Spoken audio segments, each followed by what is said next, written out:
Hello dear students, DOE mission Buniyaad हमारा गणित day 18 बेटा। फर्स्ट क्वेश्चन 725 को 6 से भाग करना है। केयरफुली आप क्वेश्चन उतारेंगे।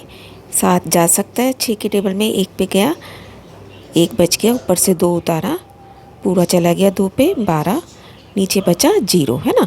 फिर आपने ऊपर से अगला नंबर उतारा 5।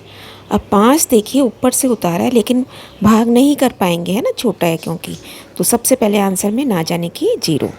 अब शेषफल हमारा 5 हो गया, भागफल 120। अगला क्वेश्चन देखते हैं। 709 डिवाइडेड बाय 17, 4 पे चला गया 68, 2 बचा, ऊपर से उतारा 9, 1 पे ही जा पाएगा, तो हमारा भागफल हो गया 41, 41, शेषफल 12। शेषफल हमेशा आपका भाग करने वाली संख्या से छोटा ही होना चाहिए। अगर आपका शेष यहाँ ज़्यादा बच गया, इसका मतलब आपने गलत किया है, एक अगले नंबर पे आप भाग और कर पाएंगे। 6 समान मेज़ों की कीमत 2802 रुपये है, तो एक मेज़ की कीमत बताइए। 6 की पता है, 1 की बताना है, तो क्या करते हैं कम के लिए भाग। 2802 को 6 से भाग करेंगे। 4 पे गया, ऊपर से 0 उतारा, 4 बचा, 6 6 36, 4 बचा, ऊपर से 2 उतारा, 7 पे पूरा चला गया, तो 467 रुपये की एक मेज है। एक कलम की कीमत 12 रुपये है। बताइए 852 रुपये में ऐसी कितनी कलम खरीदी जा सकती हैं। तो 852 रुपये हमने टोटल खर्च करने हैं, जिसमें से एक पेन की कीमत 12 रुपये है, तो 852 को 12 से भाग कर लेंगे। 7 पे गया, 1 बचा, 12 एकम 12, यानी कि एक इस तरीके से 852 रुपये में 71 पेंसिल्स खरीदी जा सकती हैं।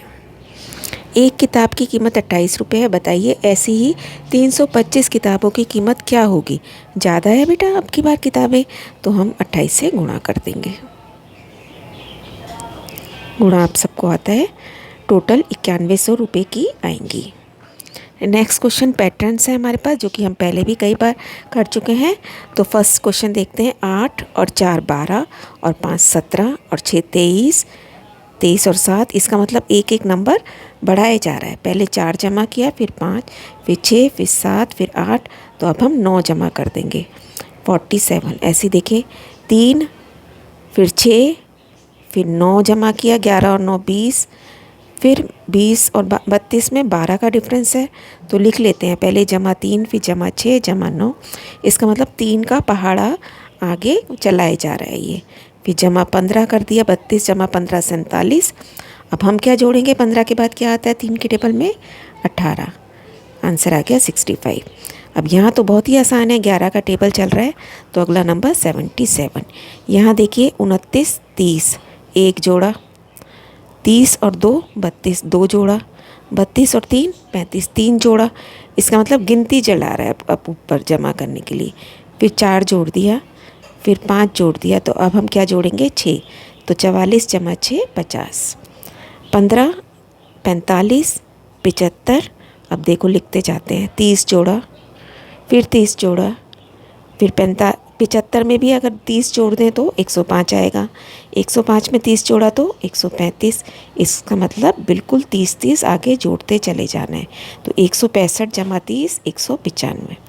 अब यहाँ देखो 900 875, 25 कम हो गया, -25, 875 में से 825 आ गया। अब आपके पास घटा के देखोगे तो आपको पता चलेगा 50 कम कर दिया।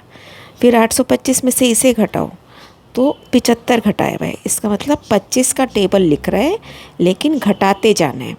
फिर 100 घटाया, फिर 125, तो अब हम क्या घटाएंगे 150, 525 में से 150 घटाना है, 375। ये हमारा आंसर हो गया। बहुत ही इंटरेस्टिंग काम है बेटा, एक एक क्वेश्चन ध्यान से करने और समझने वाला है हमारा गणित। अगर आपको अच्छे से आ गई तो अब आप कभी मैथ्स में पीछे नहीं रहेंगे। Keep on learning, stay blessed.